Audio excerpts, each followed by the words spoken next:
The Victoria and Albert Museum has mounted an exhibition on disability and design. This is welcome and long overdue.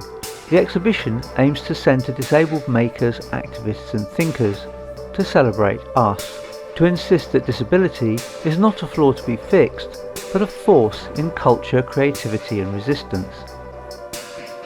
There's plenty here that's commendable: protest artefacts, adaptive tools, radical zines and subversive fashion.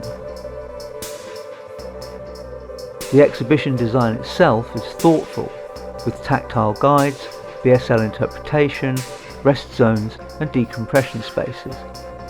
Accessibility has been properly considered. That alone sets a bar.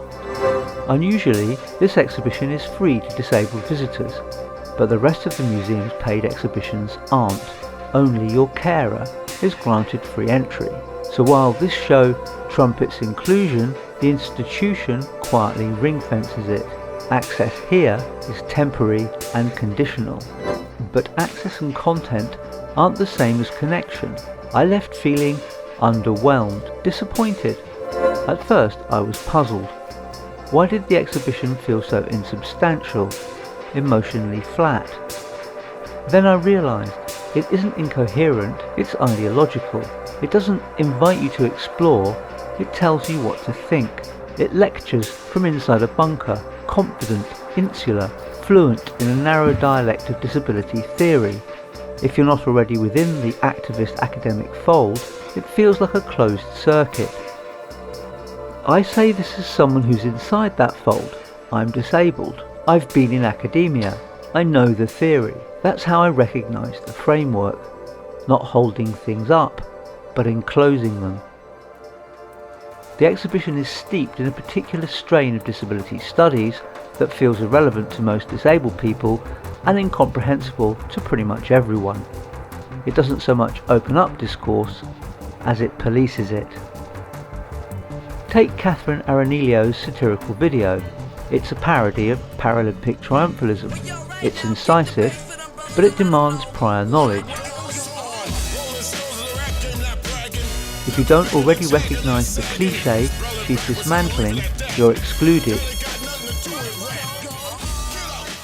It's a critique that requires credentials. Why not show Amanda Baggs in my language? It's far more radical and invites understanding rather than presuming it.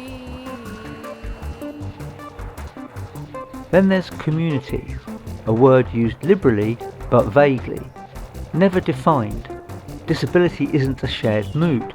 Our communities are fractured, diverse, under-resourced and often in tension. Here, they're asceticized into curated solidarity.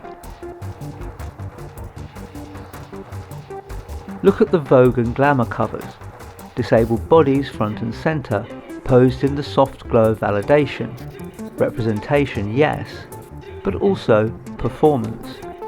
Liberation, or a freak show clothed in progressive drag. When fashion embraces difference, it often does so under glass, untouchable, mute, and always for commercial reasons. So while the exhibition sets out to celebrate disabled culture, it turns it into a mood board of activism and virtue, radical chic, sanitized defiance, carefully calibrated outrage. This isn't to dismiss the work. Some pieces land powerfully. There are moments of invention, joy and anger.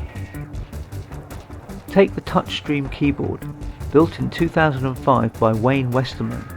Born from his own crippling hand pain, it was a gesture-based prototype, later bought by Apple and integral to the development of the iPhone touchscreen. That kind of invention, simple, functional, radical, is the kind of design I wish the show foregrounded more. And where's the future? There's nothing here about AI, robotics or exoskeletons. That feels like a missed opportunity. Overall, the exhibition feels strangely arcane and frigid, like it's talking at you, not with you. Design and disability calls itself a celebration and a call to action. But what exactly is being celebrated? And what's the action, beyond applauding the museum's display of cultural righteousness? In trying to reframe design through a disability lens, or is it the other way round, the show becomes a design object itself, sleek, sealed, prescriptive and peripheral, accessible in form, but in spirit not so much.